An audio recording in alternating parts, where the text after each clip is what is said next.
Ladies and gentlemen, I'm General Rick Hillier. I'm the former Chief of Defence Staff for Canada. I'm a lifelong soldier, and I'm a very proud Canadian.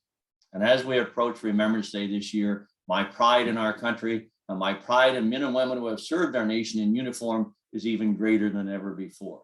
Remembrance Day has always been very special to me. I remember as a little boy, decades ago, watching Remembrance Day on TV and being just awed by the solemnness and the pride and the dignity of the ceremony, and watching our Governor General and Prime Minister and our veterans there at the National War Memorial in Ottawa. And I remember thinking to myself, oh my goodness, wouldn't it be awesome someday to be there and watch that ceremony?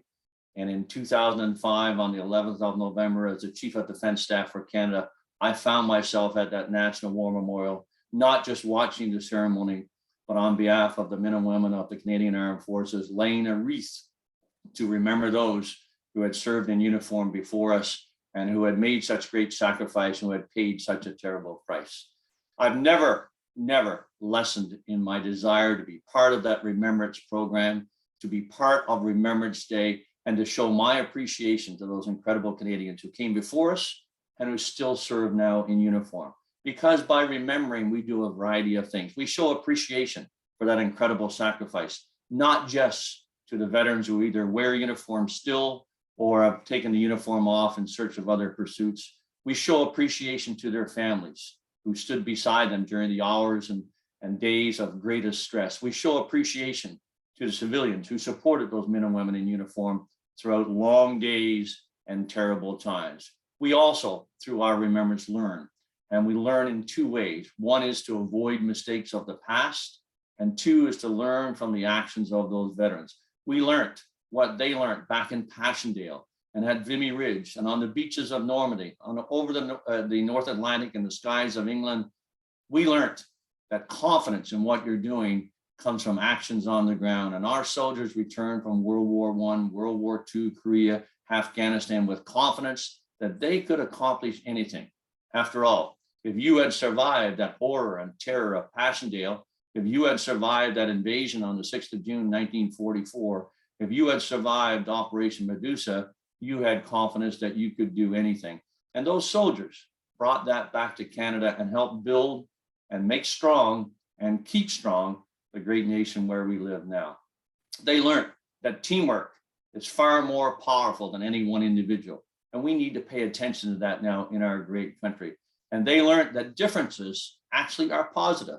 And yes, the differences in the past may have been somewhat different from what we see now, but they realized that the differences that build a team make it so much more powerful. And they brought those lessons back to Canada.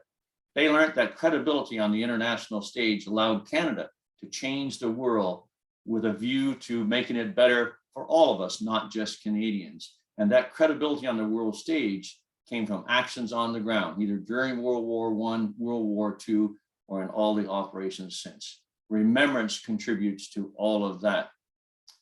Part of remembrance is recognition. And recognition is incredibly important to signal out not only those who have served, not only those who have paid and made such a great sacrifice, but those who have gone above and beyond the call of duty. Somebody once said that valor is being frightened and still doing your job. And we recognize people for valor in the presence of the enemy. We have an initiative right now in Valor in the Presence of the Enemy to ask for a review of the citation of Private Jess LaRochelle, to upgrade him from the Star of Military Valor to Canada's first Victoria Cross. We have petitioned the House of Commons, in fact, to do exactly that. We've written to our Commander-in-Chief, the Governor-General, to ask her to direct that occurs. We ask that you go on and find us in Valor in the Presence of the Enemy in social media, and to like our post, to share it, and to go online and to sign that petition and put your support behind recognizing Private Jess LaRochelle for his incredible actions on the 14th of October, 2006 in Afghanistan, and upgrade his recognition from the Star of Military Valor to the Victoria Cross. But no matter what you do, on the 11th of November this year, do something to remember, to show your appreciation, and to convince others that you've learned from the sacrifice and service of those in the uniform of Canada over these past decades for our nation. Thank you.